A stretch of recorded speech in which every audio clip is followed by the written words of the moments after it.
Bienvenidos y les doy gracias por reunirse con nosotros. Mi nombre es Petra Colson y les quiero dar la bienvenida a todos ustedes a esta videoconferencia internacional en vivo con una audiencia, un público internacional dirigida por la señora Helga LaRouche. Y tenemos un público internacional y la videoconferencia se va a traducir en alemán, francés, italiano y español. Y todos pueden mandar preguntas durante las próximas 2 horas. Tenemos una crisis severa, muy peligrosa, global, pero el potencial para el cambio en una buena dirección también se encuentra ahí. En la región transatlántica tenemos el peligro de una hiperinflación inmediata. También tenemos el desmembramiento de la economía física que sube cada día.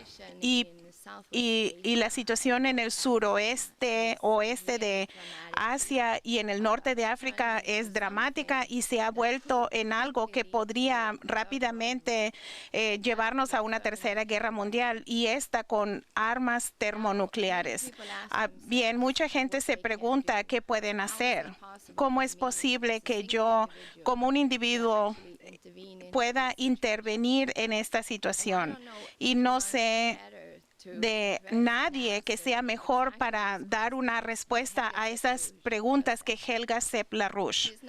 No solamente es la dirigente del partido alemán BÜSO, del movimiento de derechos civiles en Alemania, pero también es la presidente del Instituto Schiller Internacional. Y ella ha organizado en las últimas 4 décadas internacionalmente por el proyecto del puente terrestre eurasiático, y ha organizado cientos de conferencias en Europa, en Asia e internacionalmente con funcionarios de gobierno, con diplomáticos, con profesores, con gente de instituciones, y también ha revivido la tradición clásica en Alemania con los escritores clásicos alemanes, y también ha estudiado a Nicolás de Cusa y a Federico Schiller.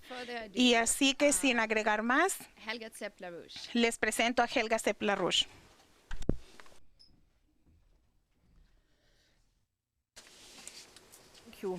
Muchas gracias. Buenas tardes y buenos días. Estamos celebrando esta videoconferencia internacional para generar un debate internacional respecto a la situación de que sí existe una alternativa a la política actual. Y en este momento quiero apelar a todos ustedes para que se movilicen para lograr esta alternativa que he de presentarles hoy día. Lo que enfrentamos como civilización humana es lo siguiente. Nos vemos amenazados con el peligro de una tercera guerra mundial termonuclear de inmediato. Si ven la situación del sudoeste asiático, el Oriente Medio, día a día las tensiones en torno a Siria están escalando. Podría haber un ataque en contra de Irán por parte de Israel y posiblemente Estados Unidos, aunque si bien hay una gran pelea al respecto en torno a los acontecimientos del consulado estadounidense en Benghazi, Libia, y las manifestaciones crecientes en contra de Occidente, en contra de este video de blasfemia en contra del Islam. El asesinato del embajador Stevens ha sido señalado por mi esposo, Lino LaRouche, como otro 11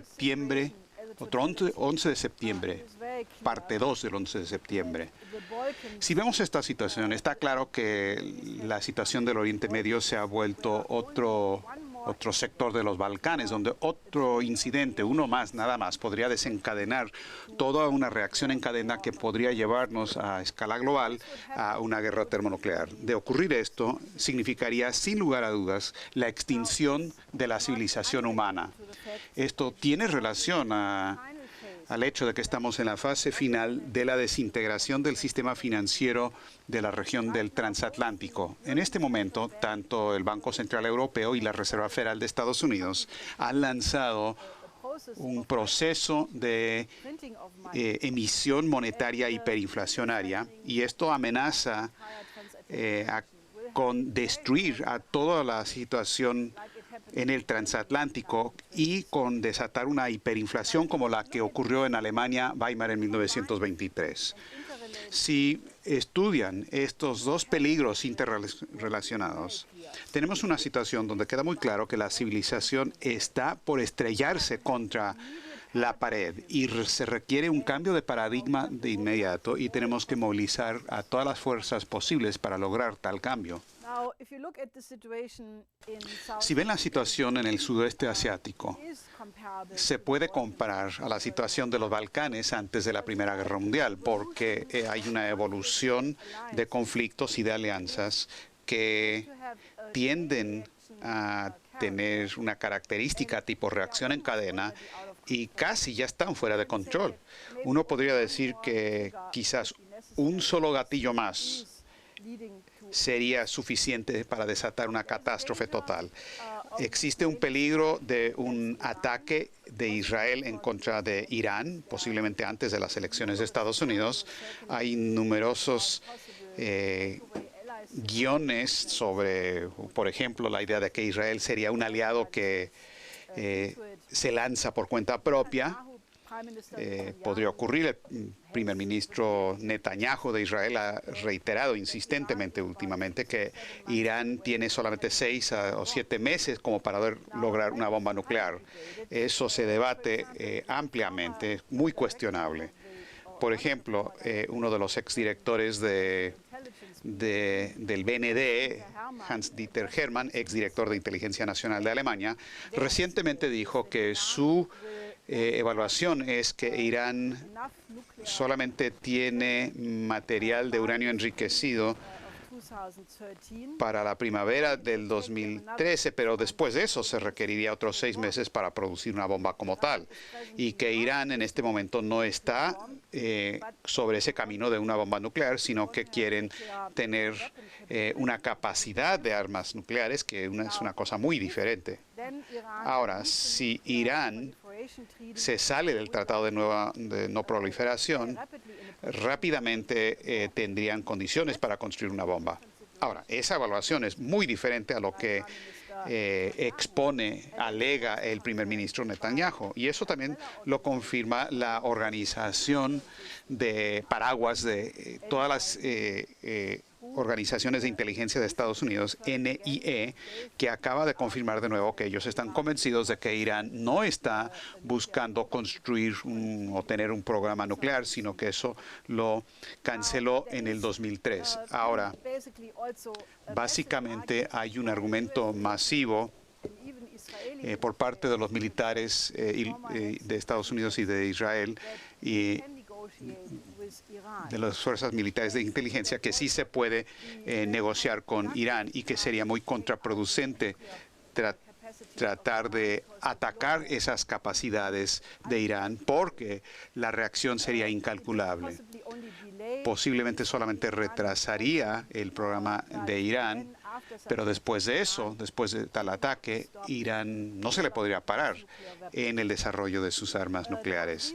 Recientemente hubo un informe por parte de varios diplomáticos retirados, entre otros Scowcroft, el general Zinni y otros, que advirtieron fuertemente en contra de un ataque militar en contra de Irán, y que esto podría producir una guerra de muchos, pero muchos años.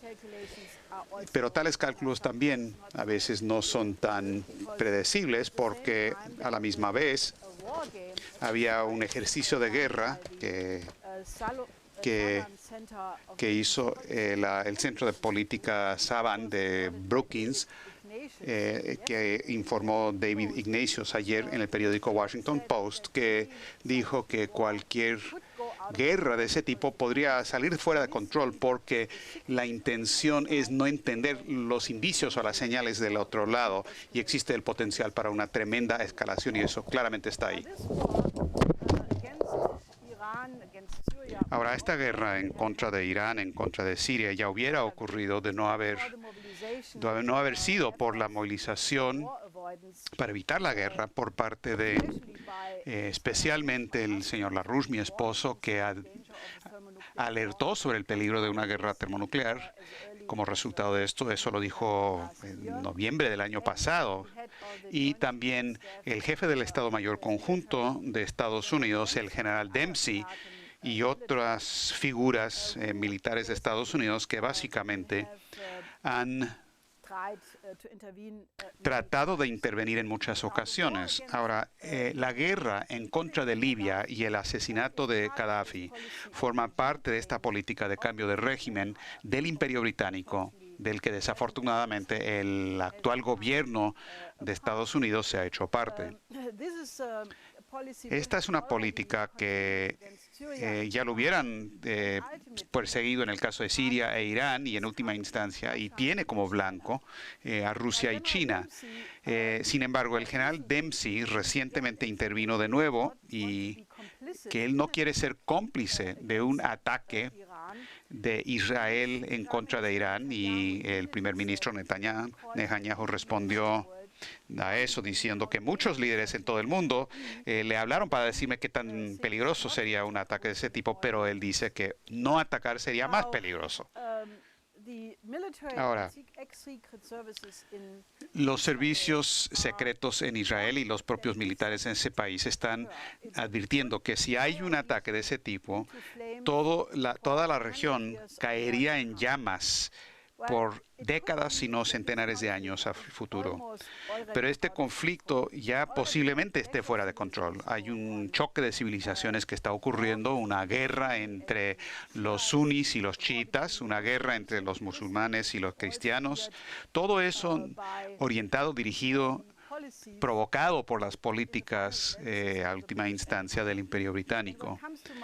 Y uno se acuerda en este momento una cita de Federico Schiller de la trilogía de Wallenstein, de la parte de Piccolomini, el acto 5, escena 1, que es la acción malvada como tal produce más y más acciones perversas, malvadas. Y esto se aplica, pienso yo, es lo que ocurrió en la reunión de la Comisión Trilateral en 1975 en Tokio, donde no solamente se decidió que se iba a tener una política de, entre comillas, desintegración controlada de la economía mundial, una política intencional, deliberada, utópica, postindustrial, que formó parte del cambio de paradigma que ahora es responsable de la desintegración del sector transatlántico del régimen internacional. Pero en ese momento también decidieron que iban a jugar la llamada Carta Islámica en contra de la Unión Soviética, en ese caso en la guerra de Afganistán. Eso condujo a la creación y el apoyo a los mujahideen en los 10 años, de los 1980s en adelante, hasta el fin de, o que contribuyó a lo que significó el fin de la Unión Soviética. Ahora, la situación en Afganistán actualmente, en este momento, es una situación tan perdida, sino más, para los aliados de guerra, como lo fue para la Unión Soviética en 1990. El senador McCain de Estados Unidos, después de que el diputado Bill Young, que es un congresista republicano que forma parte de la Comisión de Defensa del Congreso, McCain está pidiendo la salida inmediata de las tropas estadounidenses y de la OTAN de Afganistán.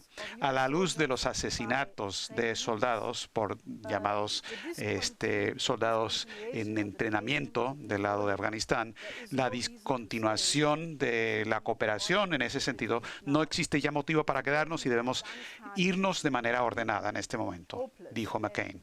Tenemos una situación ya sin solución en Afganistán y si vemos las muertes de soldados sin propósito alguno, tenemos que decir que esto fue una guerra terrible que nunca debió haber iniciado. Luego vean la situación en Siria. Como parte de la política de cambio de régimen para tumbar al gobierno de Assad, que al fin y al cabo es el jefe de Estado de un gobierno no religioso. Ahora, como parte de esta política de cambio de régimen, de un régimen secular, él se volvió supuestamente un peligroso dictador.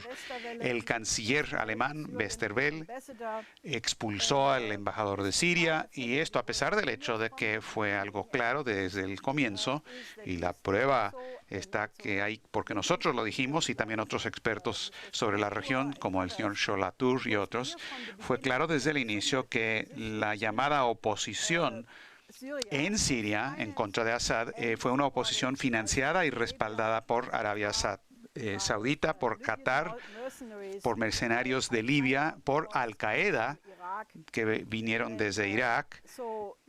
Así que cuando el presidente Putin de Rusia hace poco dijo, bueno, ¿por qué no simplemente abren las puertas de la cárcel de Guantánamo, sueltan todos los presos, les dan armas y luego los mandan a respaldar a los rebeldes en Siria? Le dio al clavo Putin, porque esto es exactamente lo que está pasando. Los Estados Unidos están peleando en contra de esta gente en Afganistán y están aliados con ellos en Siria, y con toda seguridad tuvieron una parte en el asesinato del embajador de Estados Unidos en Benghazi. Si esta es una política coherente, yo no sé qué pensar. Ahora, el asesinato del embajador Stevenson en Benghazi. Oficialmente, el gobierno de Obama dijo que supuestamente fue resultado de una gran manifestación que salió de control como resultado de protestas en contra del susodicho video. Pero eso absolutamente no fue cierto. El video, por cierto, es pura blasfemia, es una basura total, es insultante, pero no tuvo nada que ver con el asesinato del embajador Stevenson. Ahora, la línea oficial de Estados Unidos, promovida al principio por el presidente Obama, por Susan Rice y también por Hillary Clinton, claramente no fue la historia total. Y ahora el periódico Guardian y otros tienen más detalles, y que Hillary Clinton ayer... El Guardian tiene más información y ha presentado más de lo que la propia Hillary Clinton presentó en sesión cerrada del Senado ayer. Ahora, lo que la policía local en Benghazi dijo que no tuvo que ver con el video, sino que fue una acción planificada con anterioridad para hacer algo en el aniversario del 11 de septiembre. La gente que participó vino de Mali, de Argel, 4 semanas antes. Y luego, cuando hubo una audiencia en el Senado, la senadora Susan Collins contradijo la versión oficial del gobierno de Obama y dijo que ella había recibido un informe clasificado de que todo se había planeado anteriormente para ocurrir el 11 de septiembre y que básicamente estaba totalmente horrorizada por el hecho de que no hubo marines para proteger al embajador ni el consulado, que el equipo de seguridad se había dado a una compañía llamada Blue Mountain, vinculada a la SAS británico, y todo se ve ahora muy diferente a lo que ocurrió de inicio. Por esto, el señor LaRouche dijo que esto es el 11 de septiembre número 2. Ahora, para esclarecer lo que realmente está ocurriendo, es muy útil examinar un libro publicado por el senador Bob Graham, lo publicó hace algún tiempo, que él formó parte de la Comisión Selecta de Contrainteligencia en el Senado y formó parte de la Comisión Especial para investigar lo que ocurrió el 11 de septiembre y los errores de inteligencia. El título es "Si importa la inteligencia, el FBI, la CIA, Arabia Saudita y el fracaso de la guerra contra el terrorismo de Estados Unidos". Él dice, su opinión es que los dos presidentes, George W. Bush y Obama, encubrieron de manera intencional el papel de Arabia Saudita, la familia real y los servicios de inteligencia de Arabia Saudita y su papel directo en los ataques del 11 de septiembre, que se encubrió eso y que gente de Estados Unidos y gente de inteligencia de Estados Unidos encubrió eso, y lo que lo enoja es que hay un capítulo de 28 páginas de este informe especial pero que sigue clasificado. Lo hizo el presidente Bush, pero sigue clasificado y tiene que ver con el papel de los sauditas y en particular el ex embajador de Estados Unidos, el príncipe Bandar bin Sultan, en el financiamiento de los ataques. Este príncipe Bandar, por cierto, hoy es el jefe de inteligencia de Arabia Saudita y por lo tanto probablemente tiene alguna relación con lo que está pasando en la región. Ahora, el senador Graham dice que trató en varias ocasiones convencer al presidente Obama de que tenía que desclasificar este capítulo de 28 páginas y Obama también había prometido que lo haría a las familias de las víctimas del ataque del 11 de septiembre. Lo había hecho durante la campaña presidencial del 2008. En estas 28 páginas hay también referencias al papel del FBI y posiblemente un encubrimiento de varios niveles de su papel en varias operaciones sauditas en Estados Unidos, en que ayudaron y financiaron y entrenaron a los que tomaron control de los aviones, los pilotos de los aviones que se utilizaron. Y el 11 de septiembre que acaba de ocurrir de este año, el senador Bob Graham escribió un artículo. Dice que hay una desconfianza total respecto al informe oficial del 11 de septiembre. ¿Quién lo financió? ¿Quién lo respaldó? Esto sigue siendo un asunto de seguridad nacional hoy día porque estas redes siguen en operación, existen, y lo que la investigación que hicimos descubrió y lo que salió a relucir recientemente es que ahora vemos dónde señala el dedo de la sospecha, y eso es hacia Arabia Saudita. Y tenemos que saber la plena verdad, dijo el senador Graham. Ahora, el asesinato del embajador Stevenson, el 11 de septiembre, número 2, también fue el tema, la cuestión tratada en una conferencia de prensa que se dio ayer. El diputado congresista Walter Jones, el especialista en derecho Bruce Fein, el coronel retirado Wilkerson, ellos dijeron que el asesinato del embajador también fue resultado de la guerra ilegal que se lanzó en contra de Libia y el asesinato de Gaddafi. Ahora, la implicación de la tesis de Bob Graham son enormes porque, bueno, si no se hubiera librado la guerra contra de Afganistán, si esa tesis se hubiera investigado, porque la guerra de Afganistán se lanzó en base al artículo 5 de la OTAN. Entonces esta guerra se tiene que investigar de nuevo y terminar esa guerra porque fue una guerra mal concebida de inicio. Ayer el embajador ruso a Naciones Unidas, Churkin, advirtió que la discusión dentro de la OTAN para mantener una presencia permanente en Afganistán después de que se hayan ido los soldados de la OTAN son cosas muy extrañas y muy sospechamos mucho de eso. Sí, se está terminando la guerra en Afganistán, dijo, pero de todas maneras quieren tener una presencia militar continua ahí. Entonces las bases militares que van a mantener ahí son para otras tareas que no son Afganistán, dijo el embajador ruso. Y luego dijo que tiene que haber un informe que se presente al Consejo de Seguridad de las Naciones Unidas sobre los resultados del actual mandato que tienen y que eso solamente se podría mantener después de una discusión en el Consejo de Seguridad de las Naciones Unidas. Ahora, ¿cuál podría ser la otra tarea del mantenimiento de base militar en Afganistán después de la salida de las tropas? ¿Para qué se podrían utilizar? Bueno, la respuesta es imperio mundial.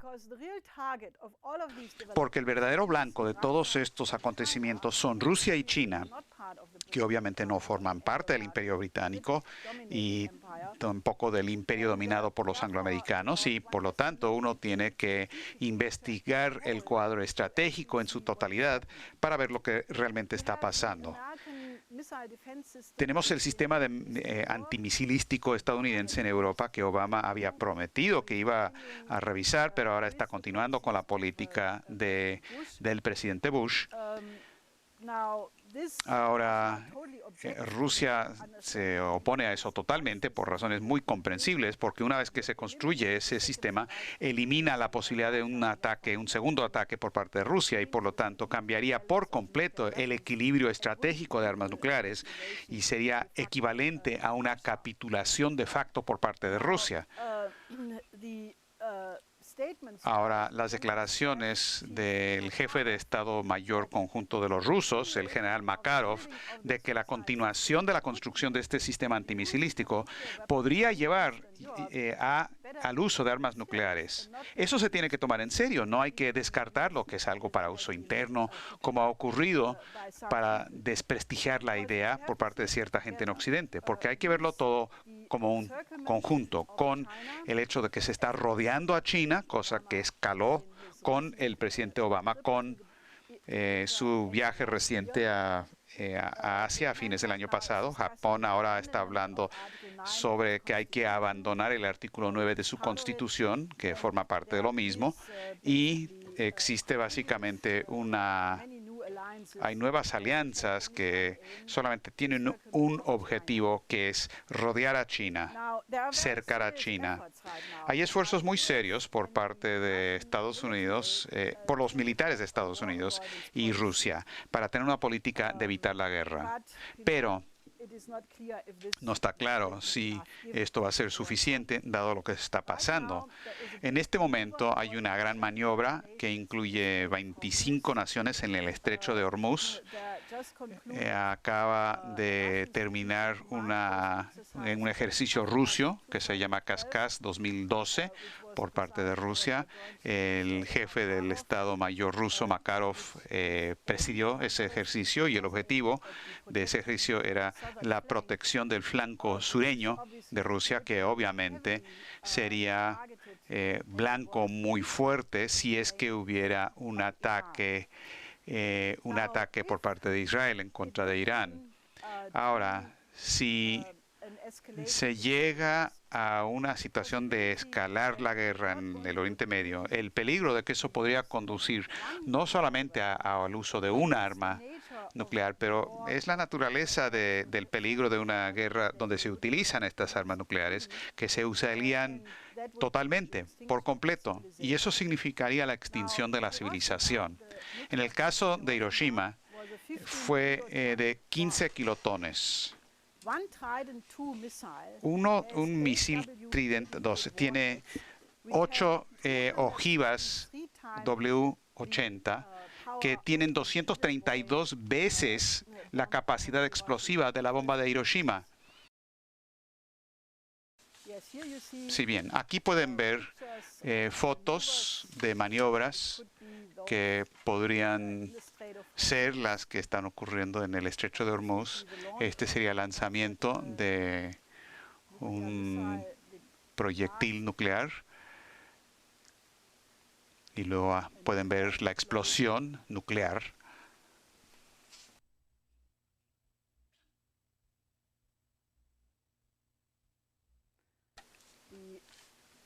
Y el impacto de los incendios violentos y la destrucción total que producen, y luego en las secuelas se formarían nubes que prohibirían que el sol llegara a la Tierra. Probablemente la temperatura bajaría en 7 grados, tendríamos un invierno nuclear y probablemente no habrían seres humanos y tampoco otras especies que sobrevivirían después de tal explosión. Ahora, este es el peligro inmediato. Esto podría salir de control, y el problema es que esto ha estado creciendo como peligro por mucho tiempo. Estos despliegues y colocar las capacidades no son cosas que acaban de ocurrir repentinamente, sino que la mentalidad de la Guerra Fría ha estado creciendo. Esa mentalidad siguió mucho después de la desintegración de la Unión Soviética. Pero el hecho de que el peligro inmediato de esto tiene todo que ver con el hecho de que estamos viendo ahora la fase final del desplome del sector de la eurozona y del sector transatlántico, del sector del dólar también. Tenemos ahora, de hecho, la emisión sin límite, la inyección sin límite de liquidez al sistema financiero. Para Alemania y para Europa y para el mundo uno puede decir que el 12 de septiembre puede ser una fecha muy decisiva porque fue cuando la Corte Constitucional de Karlsruhe en Alemania básicamente dio luz verde para que se estableciera el mecanismo de estabilidad de Europa, que es una institución terrible que le daría a todo el mecanismo de la Unión Europea una capacidad de dictadura total si es que se lanza, pero dieron luz verde para que eso se iniciara, con dos límites pequeños, que son que el representante alemán en el Parlamento y tienen que estar de acuerdo si es que el aporte de Alemania ha de aumentar, pero eso no nos debe dar ningún sentido de alivio porque se sabe que la idea es construir un Estados Unidos de Europa y transferir todo el control a la burocracia de Bruselas. Y el Parlamento alemán en el último periodo es que muy a menudo ni leían la documentación sobre la que estaban votando. Ahora, en cierto sentido, aún el MEDE, y esa decisión es terrible, pero de todas maneras ya es algo obsoleto porque se tomó una decisión parecida por parte del Banco Central Europeo 6 días antes, donde ellos decidieron que de ahí en adelante emitirían sin límite, comprarían bonos estatales de países que están teniendo problemas dentro de la zona del euro. Ahora, esta emisión cuantitativa también fue anunciada por Bernanke y la Reserva Federal de Estados Unidos. En este momento ellos están metiéndole 85 mil millones de dólares por mes, dinero adicional que están metiendo al sistema. Esto es hiperinflación. Toda persona que no es un creyente total en el sistema actual y el sistema depredador actual sabe que esto es hiperinflacionario. Y quiero felicitar a Jens Weidmann, el presidente del Bundesbank alemán, que se ha puesto de pie de manera muy valiente como la única voz que se opone dentro de la Junta de Directores del Banco Central Europeo. Y él recientemente hizo un ataque fuerte al Banco Central Europeo, cuando dijo, y este es un argumento que lo hemos dicho nosotros muchas veces, que el dinero como tal no tiene valor alguno, simplemente es papel, el papel que tiene algo impreso encima. Y esto, pues siendo presidente del Bundesbank, literalmente, o hizo una referencia literaria más bien, del Faust de Goethe, la parte 2, donde Mefistófeles llega a un acuerdo con el emperador en bancarrota, prometiéndole cantidades sin límite de dinero. Al principio parece funcionar, pero después de poco, la inflación que resulta destruye el sistema financiero y destruye al Estado. Y Goethe, que es interesante, describe la creación de dinero inflacionario como una continuación de la política de alquimia, donde la gente quiso hacer del plomo oro.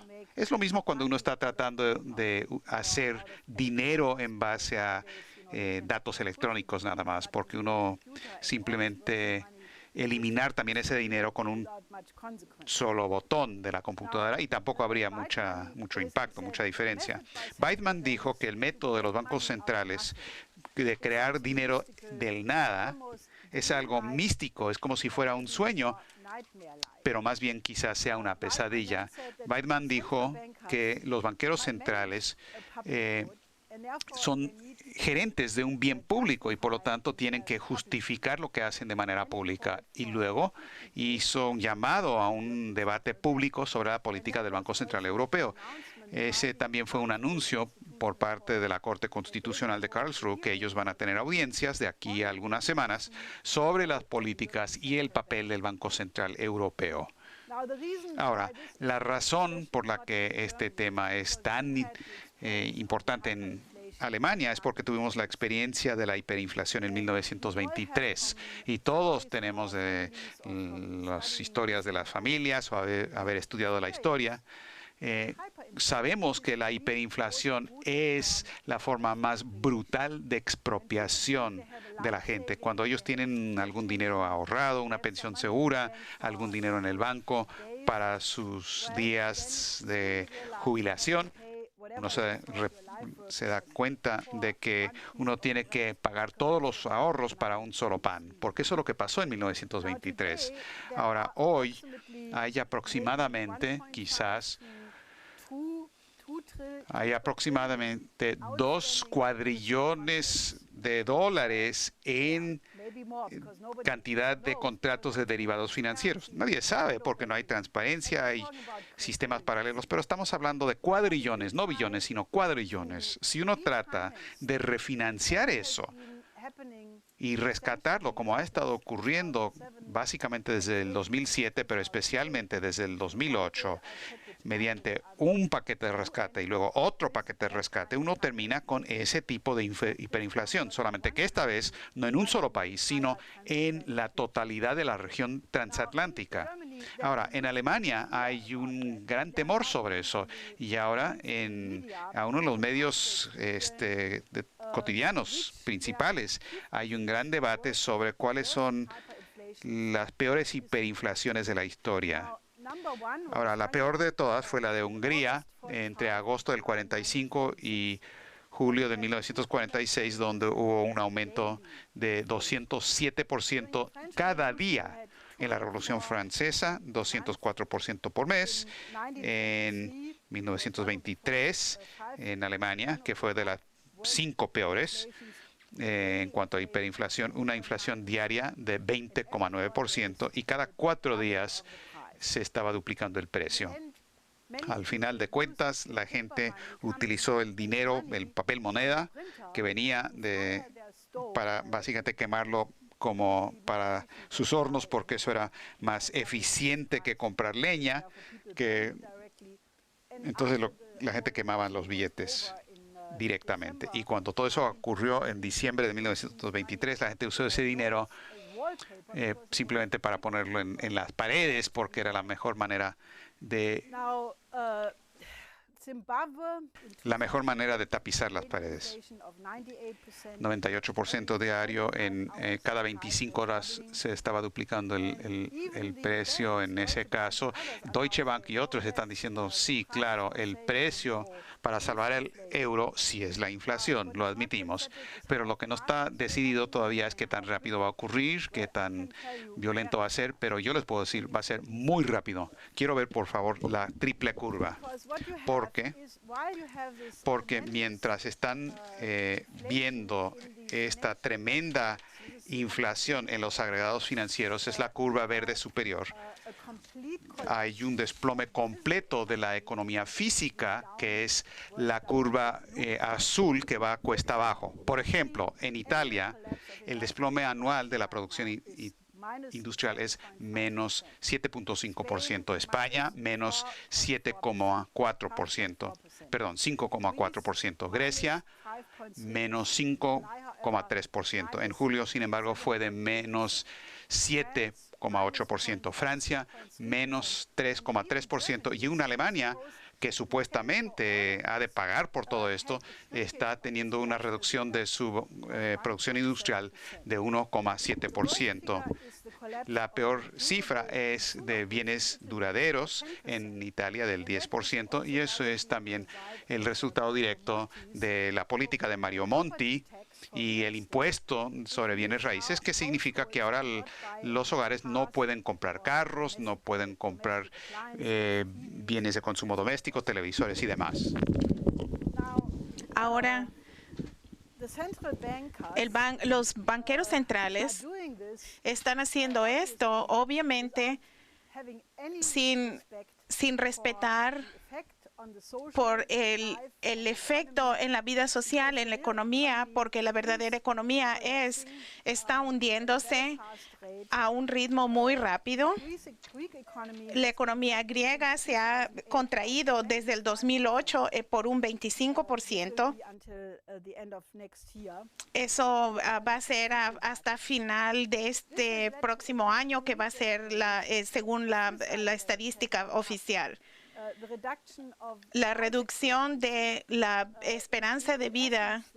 En Atenas ya no hay más hospitales donde los niños se les puede dar tratamiento por problemas del corazón. En España, el desempleo en la juventud es más del 50%, en Andalucía más del 70%. Para muchos niños en España, la única comida que reciben es la comida que financia la escuela. Así que el llamado éxito de Portugal,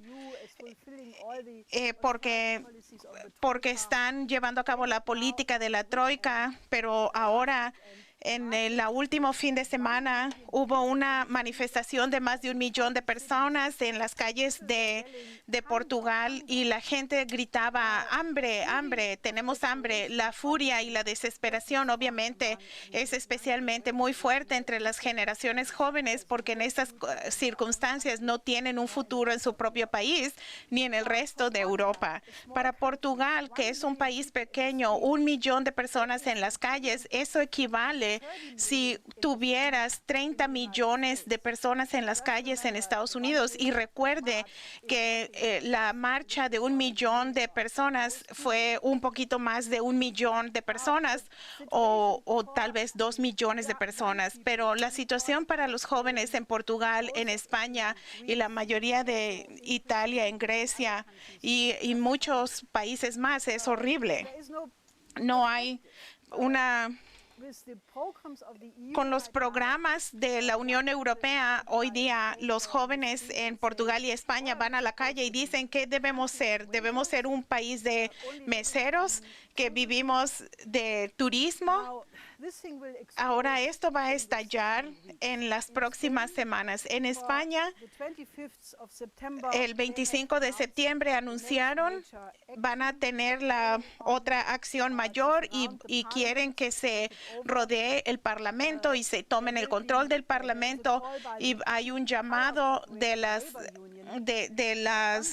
los sindicatos y que piden que están pidiendo que también en Grecia se pare y que el gobierno detenga las medidas de austeridad y también piden que se tome el control del ministerio y los edificios públicos. El obispo español advirtió que este gobierno va a tener calles que van a estar cubiertas por cuerpos.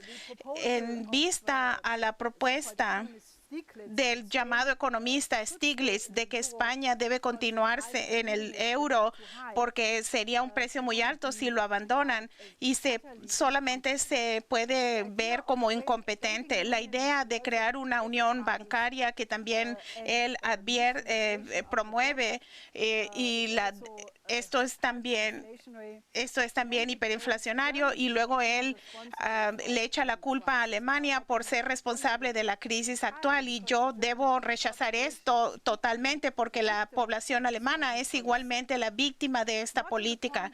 Pero más la presidenta de Argentina, Cristina Fernández de Kirchner, en agosto le recordó a la gente del discurso de su finado esposo, Néstor Kirchner, quien dijo que él advirtió que la deuda no puede pagar la deuda. Y ahora en Europa estamos en un punto que nos recuerda de las palabras de Federico Schiller en Don Carlos, donde el marqués de Posa le dice al príncipe Felipe que sus políticas para España solamente están llevando la paz del cementerio. Y esa es la paz que quieren para toda Europa. Y todas estas políticas, el mecanismo de estabilización que promueve un rescate permanente, lo que quieren hacer es los Estados Unidos de Europa. Todo esto no funcionará porque simplemente no hay más gente europea. tenemos 27 naciones, 27 historias, 27 lenguajes y nadie va a aceptar que una burocracia que se beneficia,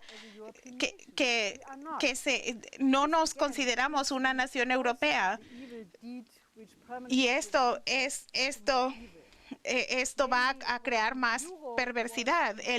Cuando el euro se impuso en Europa, especialmente en Alemania, como precio de la reunificación alemana, y fue el objetivo geopolítico de que fuera el socio del imperio angloamericano en ese entonces. Y recuerden que Amato, que fue uno de los arquitectos de la reformulación de la Constitución Europea para que se volviera un tratado que fue rechazado por los franceses y los holandeses. Él también dijo, ¿por qué no volvemos a la Edad Media? Porque el feudalismo era algo tan bello y es exactamente lo que la política actual de la Unión Europea representa. Ahora, esto no es aceptable. La alternativa existe.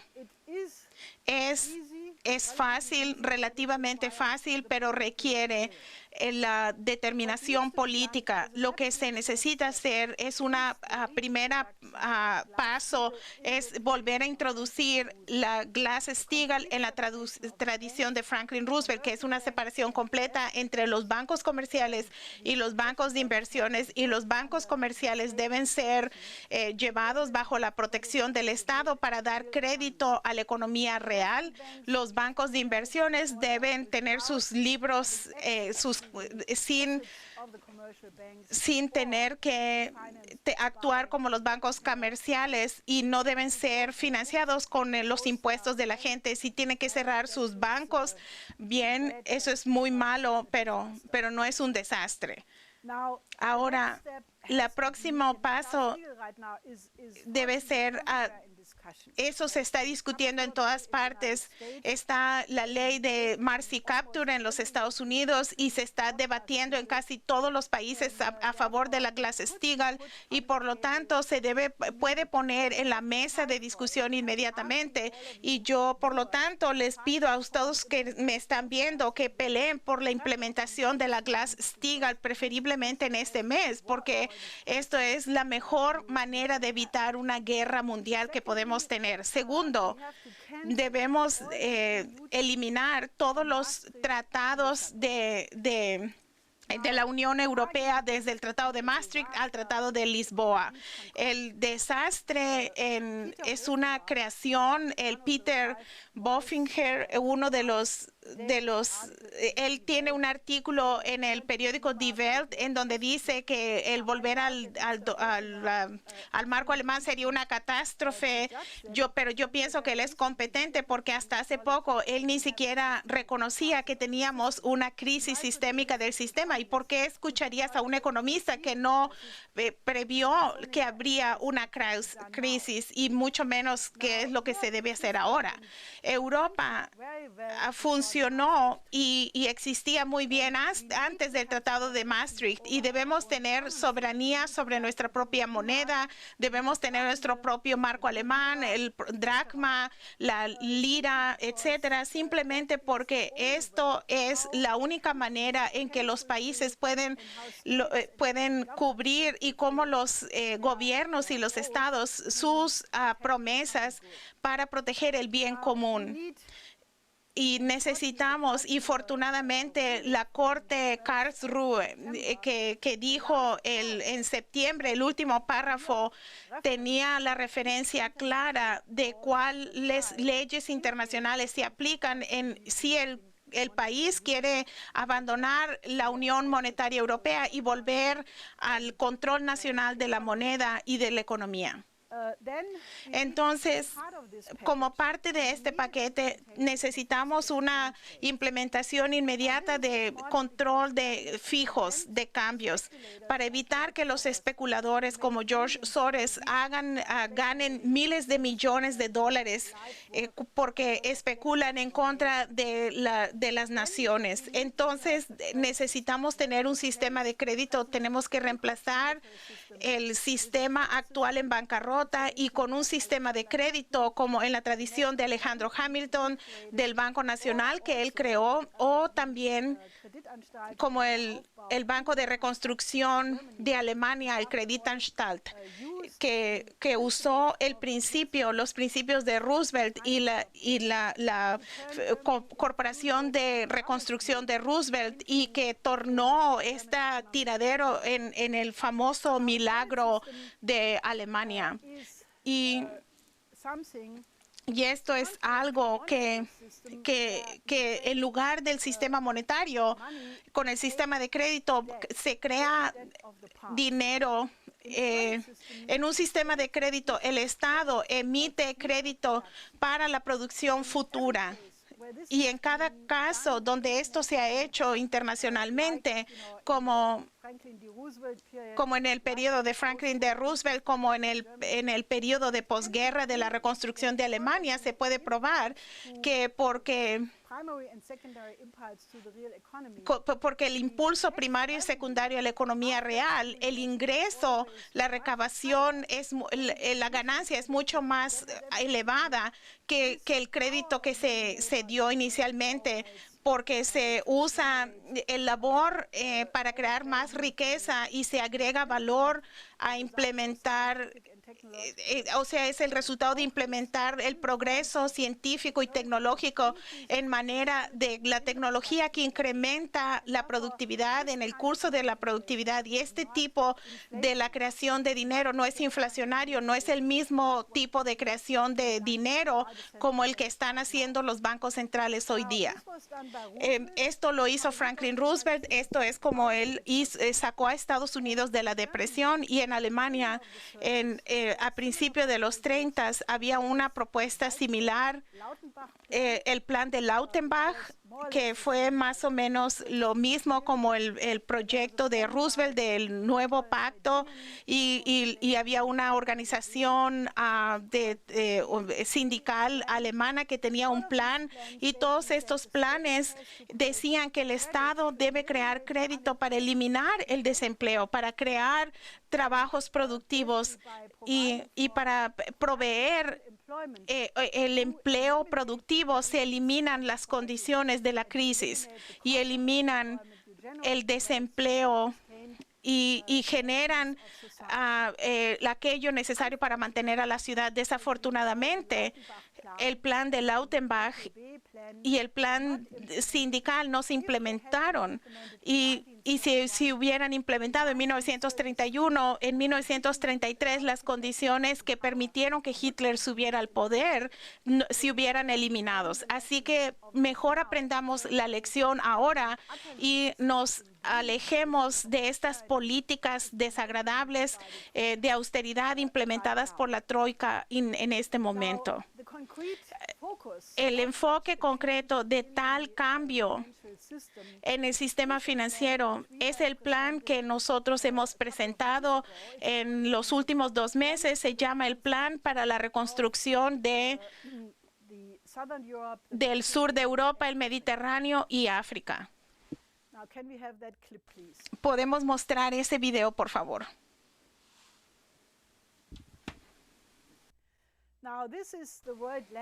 Ahora, este es el puente mundial terrestre, que esto lo propusimos después de la caída de la Unión Soviética, y se ha creado como una conexión mundial de proyectos como el proyecto Nahuapa, el proyecto Transaqua, y básicamente daría al mundo entero con la infraestructura necesaria que solamente hoy día algunos países tienen, como Alemania, que tiene una infraestructura muy, muy buena, pero se extendería hacia los Balcanes. Esto conectaría el sistema el sistema de ríos hacia el Mediterráneo significa crear, vean, esto es las conexiones del puente de Messina entre Italia y Sicilia, y luego el túnel entre Sicilia y Tunisia, y se crearía un túnel con 5 islas artificiales y podríamos básicamente conectar el sistema de transporte europeo con África. Otro proyecto muy importante es la conexión del estrecho con un túnel bajo el estrecho de Gibraltar, y esto es el paso a África, conectando el agua de la zona del Congo a través de un sistema de canales hacia el Mediterráneo, donde podíamos desarrollar agricultura, donde solamente hay desierto hoy día, y conectar esto con el proyecto Transaqua. Y esto empezaría a transformar a África completamente, eliminaría el hambre, la hambruna, las enfermedades en un periodo muy corto. Ahora, este proyecto, podrían poner la foto del puente terrestre mundial. Este proyecto para el sur de Europa, el Mediterráneo y África no es tan revolucionario. Algunas partes sí son, como el proyecto de ciencia para construir una estación espacial en las Islas Canarias, pero la mayoría del proyecto, incluyendo los corredores de desarrollo hacia los Balcanes, hacia el sur de Italia, hacia la península ibérica, son proyectos que ya se han acordado por la Unión Europea, por los ministros de transporte en una conferencia de Creta en 1994. Ellos decidieron 10 corredores prioritarios y que estos irían hacia los Balcanes, hacia Grecia, hacia Italia, España y Portugal, y ellos pero no se han creado excepto una porción muy pequeña, principalmente por la crisis que después surgió y los programas de austeridad, pero también porque había este cambio de paradigma hacia la ideología verde que ahora controla la Unión Europea. Este programa lo presentamos en otra conferencia. Ustedes la pueden encontrar aquí como un archivo en esta página, y no voy a repetir los elementos. También hay un reporte que estamos traduciendo en diferentes idiomas. Pero este programa puede iniciarse mañana. Le daría la visión para España, Portugal, para Italia, para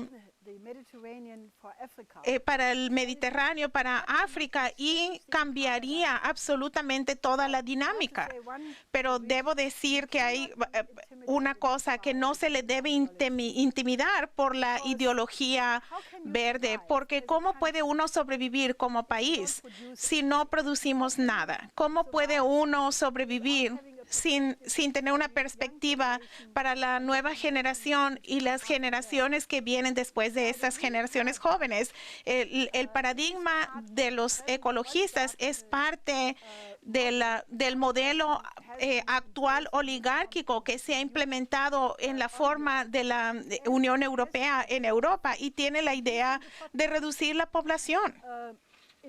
Es absolutamente no es consistente con las leyes del universo, y la prueba es de que la sociedad real en su informe anual dijeron abiertamente que el querer reducir la población a 1.000 millones de habitantes. Ahora bien, el paradigma verde que se introdujo como parte de un cambio de paradigma global a finales de los 60 y principios de los 70, como las tesis del Club de Roma de que el mundo ha llegado al límite, que hay recursos limitados, que hay un límite en los recursos y que hay que tener desarrollo sustentable y que hay que tener tecnologías apropiadas. Son palabras claves para no tener tecnología, y esto no corresponde al verdadero universo. El verdadero universo es un universo que se está desarrollando, es antientrópico y que provee por nuevos recursos, mientras el hombre use su creatividad y con el desarrollo tecnológico va a determinar cuáles son los nuevos recursos. La población mundial en este momento es 7.000 millones de habitantes. Y fácilmente podemos alimentar a esta gente y más. Hay muchos proyectos que harían la vida mejor en este planeta. ¿Usted piensa que las condiciones de África es un fenómeno natural? ¿Usted piensa que es así porque la gente en África no quiere desarrollarse? No. El objetivo de la oligarquía es reducir la población mundial a 1.000 o 2.000 millones de habitantes, como el príncipe Felipe lo dijo muchas veces, y mucha gente como Schauble lo dijo en Alemania, que quiere tener 1.000 millones de habitantes y quieren hacer que Europa se convierta en una sociedad feudal. Ya mencioné a Mato, quien alabó a la edad a la edad medieval, y no queremos ir en esta dirección porque llevaría una explosión muy terrible en el próximos meses y un derrumbe de la sociedad. Así que hemos presentado un esquema para el desarrollo porque no es suficiente estar en contra de la austeridad impuesta por la Troika, pero tenemos que tener la visión positiva de cómo queremos que parezca Europa, una Europa de naciones soberanas y de el revivir los periodos de cultura como de la antigua Grecia, como el Renacimiento andaluz en España, como el Renacimiento italiano del siglo XV, y usar este alto nivel del periodo clásico alemán para crear algo nuevo para toda la humanidad. Y yo les hago un llamado a todos ustedes que están viendo esta videoconferencia para que nos ayuden a movilizar para esta misión, porque yo pienso que es necesario inspirar a la población de que tal alternativa existe. Debemos hacer un par de cosas.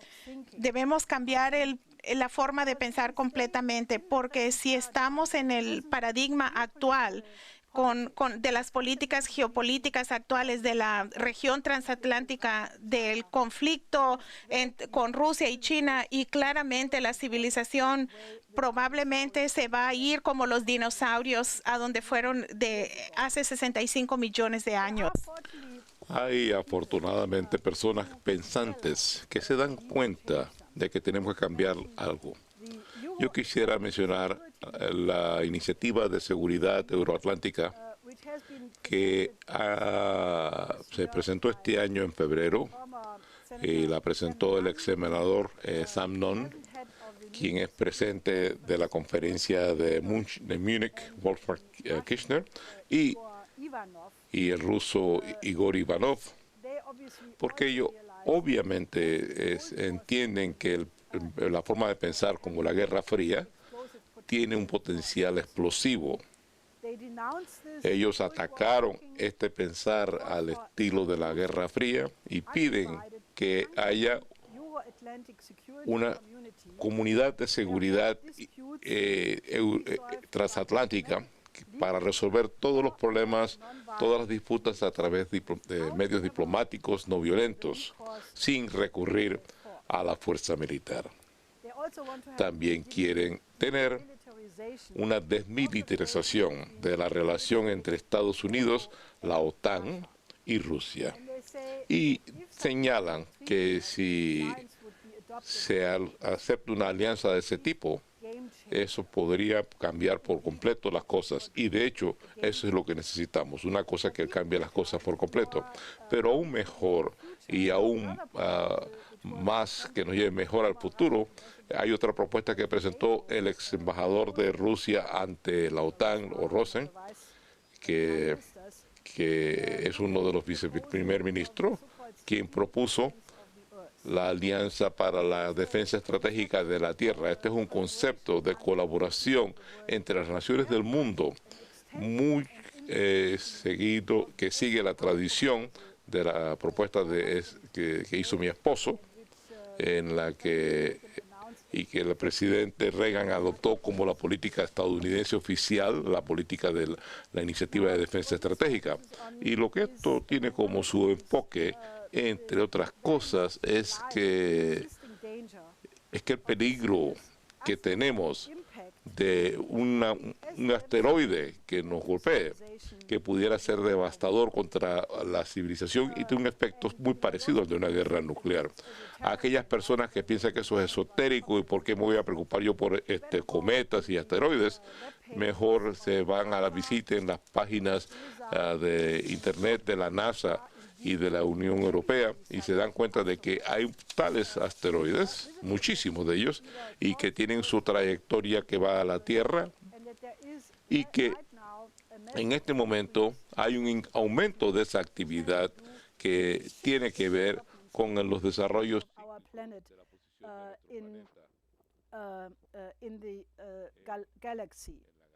Therefore, the idea that one does not have to prepare for this possibility of an impact is a dangerous folly. Now, can we go back to the pictures? First, the asteroid comet size statistics. No, the statistics.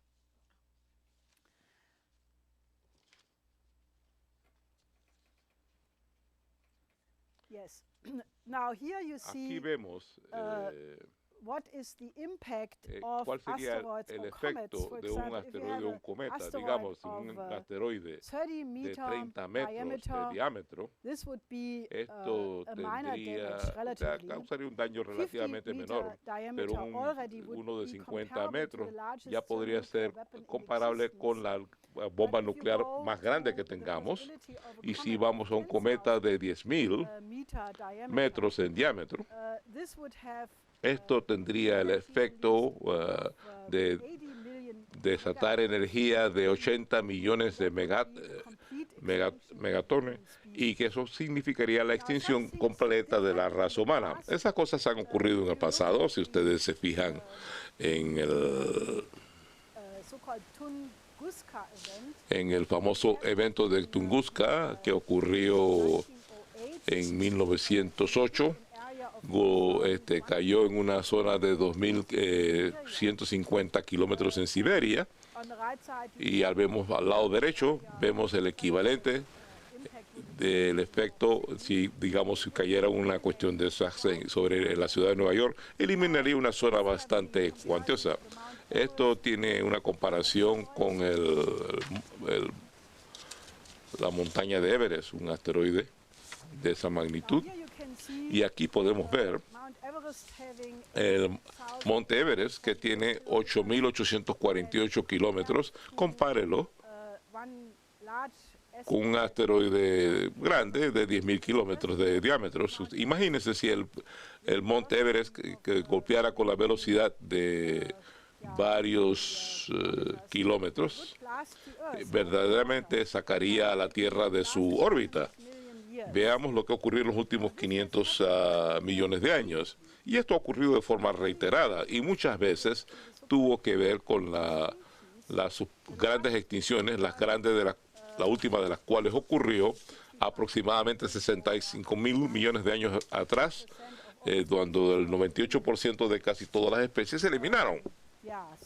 Así es que este es un peligro muy real y al presente, y nosotros en cuanto a civilización no estamos en las condiciones de hacer nada al respecto, pero si tuviéramos la inteligencia de ser más inteligentes que los dinosaurios, debemos empezar a invertir en viajes espaciales y a llevar a cabo las investigaciones que nos permita detectar la trayectoria de uno de esos objetos, y básicamente trayectoria, y la propuesta pues que ha hecho este señor ruso sería debe ponerse sobre el tapete y debatirse en serio. Todo esto requiere un cambio general en la autoconcepción del hombre. Tenemos que dejar de ser infantes, tenemos que dejar de pensar de que debemos tener guerras geopolíticas para obtener materia prima, para obtener el poder y para toda clase de cosas, y tenemos que empezar a dar ese salto de concentrarnos en los metas comunes que tiene la raza humana. Eso involucra más bien el dominio de nuevos principios científicos. Tenemos que de forma consciente empezar el próximo paso de la evolución de la raza humana, porque si usted va a los escritos de los científicos alemán Karl Erika, que luego se hizo americano, que denominó el viaje espacial de la raza humana el próximo paso de la evolución de la humanidad. Y porque la vida que surgió del océano se desarrolló sobre el planeta, sobre el cielo, y una vez que el hombre conquistó su planeta a través de la infraestructura, y ahora nos toca viajar en el espacio, la raza humana, que ese es el próximo paso en la evolución de la raza humana, para asegurarnos de que la civilización pueda ser una civilización eterna y no tener el mismo destino que otras especies que se extinguieron. Tenemos que empezar a repensar quién es el hombre y qué puesto ocupa en el universo. Erika era un gran amigo mío, era un gran amigo de nuestra organización. Lo llamaba eso el imperativo extraterrestrial, que cuando el hombre empieza de forma consciente a explorar la galaxia, cuando se hace consciente, racional y que actúa solamente en base a principios científicos y no en base a la opinión popular u otros conceptos positivistas. Y creo que hemos dado un paso para acercarnos a ese momento con el aterrizaje en Marte, amartizaje. Hemos logrado ahora acercarnos a la galaxia porque ese fue el primer paso. La primera voz que se oyó, una voz humana desde Marte, a través de una transmisión del comandante de la misión desde la Tierra. Pero ya hemos empezado a sentir a Marte y tenemos... y se transmitió eso a la velocidad de la luz. Así que el aterrizaje de curiosidad verdaderamente es una prueba de lo que puede hacer el hombre, de que estamos al principio de una nueva época. Krafft Erika, quien era un ser humano fantástico, and he was one of the leading space scientists. He said, despite the fact that he developed the Saturn rocket of the Apollo project and many other things, he said the technology is never good or bad. La tecnología nunca es buena o mala. Siempre es el hombre que aplica esta tecnología a una cosa buena o la aplica a un propósito malo. Y casi al final con su vida estuvo de acuerdo con nosotros al decir que la educación estética del hombre tiene que ir de la mano con su desarrollo científico. Yo creo totalmente en eso y creo que es posible y creo que si lo hacemos no solo podemos esquivar el peligro actual, sino que podemos empezar una nueva fase de la raza humana.